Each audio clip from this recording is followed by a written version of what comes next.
अस्सलाम वालेकुम, doctor Azhar here.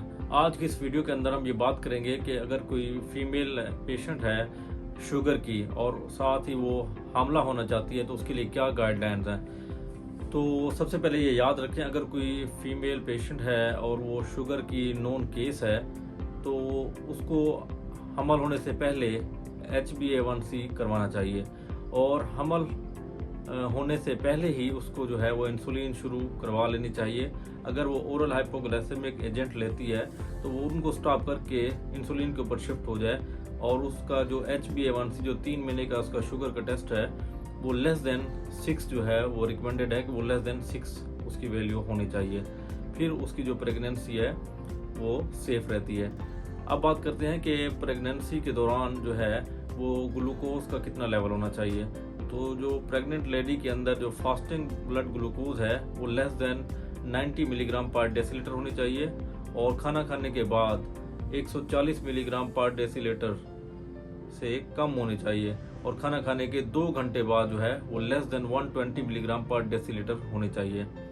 अब शुगर के जो है बहुत ज़्यादा असरात होते हैं बच्चे के ऊपर और माँ के ऊपर। पहले हम डिस्कस करते हैं कि बच्चे के ऊपर क्या असरात होते हैं। तो बच्चे के अंदर ये असरात होते हैं कि बच्चे का एक तो जब माँ की शुगर प्रॉपर कंट्रोल नहीं होती तो बच्चे का जो साइज़ होता है वो बहुत ज़्यादा बढ़ना शुरू हो जाता है, जिसको मैक्रोसोमिया कहते हैं। इसके अलावा जो पानी होता है बच्चेदानी के अंदर तो उसकी जो कंसंट्रेशन है या और क्वांटिटी है वो बहुत ज़्यादा बढ़ जाती है, जिसको पॉलीहाइड्रोमनियोस कहते हैं।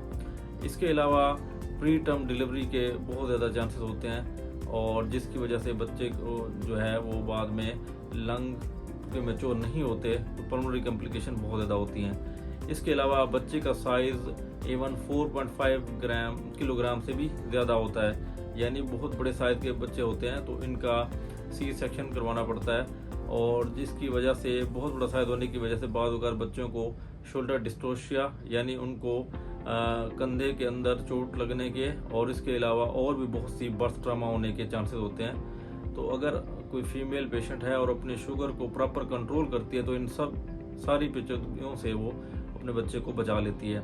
अब बात करते हैं कि माँ को इसकी वजह से क्या कॉम्प्लिकेशन हो सकती हैं।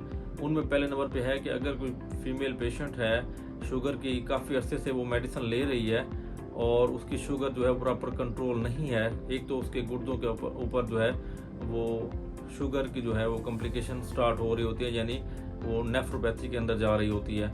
और दूसरा ये होता है कि वो रेटिनोपैथी के अंदर जा रही होती है, यानी कि उसकी आंखों के पर्दा भी डैमेज हो रहा होता है। तो जब ऐसी पेशेंट जो है वो हमला होती हैं तो उसके दौरान ये वाली जो उसके गुर्दे हैं और आंखों के पर्दे का जो डैमेज है वो और ज़्यादा बढ़ जाता है, जिसकी वजह से बाद औक़ात मरीज़ की जो है वो प्री टर्म डिलीवरी करवानी पड़ती है।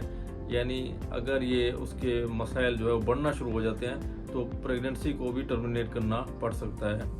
तो इस वीडियो के अंदर हमने ये सीखा कि प्रेगनेंसी के दौरान जो हमारा ग्लूकोज का जो कंट्रोल है वो ऑप्टिमम होना चाहिए, यानी खाना खाने के फ़ौरन बाद अगर आपने ग्लूकोज चेक करवाना है तो 140 मिलीग्राम पर डेसीलीटर से कम होना चाहिए। फास्टिंग ब्लड ग्लूकोज जो निहारमो होता है वो 90 मिलीग्राम पर डेसीलीटर से कम होना चाहिए और खाना खाने के 2 घंटे बाद लेस देन 120 मिलीग्राम पर डेसीलीटर होना चाहिए। और इसके लिए जो रिलायबल इंडिकेटर है वो प्रेगनेंसी के दौरान HbA1c नहीं है। उसकी वजह यह है कि जब प्रेगनेंसी के दौरान RBC का बहुत ज़्यादा टर्नओवर हो रहा होता है तो इसकी जो वैल्यू होती है HbA1c की वो प्रेगनेंसी के दौरान बहुत लो होती है, हालांकि एक्चुअल में ऐसा नहीं होती। तो इसके लिए जो प्रॉपर रिलायबल है वो आपकी ब्लड ग्लूकोज ही है। वो फास्टिंग ब्लड ग्लूकोज है, वो पोस्ट प्रेंडियल है या 2 आवर्स आफ्टर मील है। तो ये 3 रीडिंग जो हैं ये आप करवा सकते हैं जो कि रिलायबल हैं। HbA1c जो है वो प्रेगनेंसी के दौरान रिलायबल नहीं है। हाँ, प्रेगनेंसी से पहले आपने एक तो इंसुलिन शुरू करनी है और दूसरा आपने HbA1c को लेस देन 6 पे आपने लेके आना है।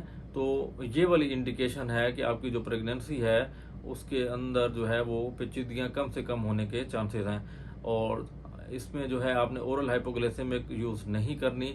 उसके एक तो बच्चे के ऊपर बुरे असर पड़ते हैं और दूसरा प्रॉपर उसका कंट्रोल भी नहीं आता। तो आपने इसके लिए इंसुलिन शुरू करनी है और वो भी अपने डॉक्टर के मशवरे से।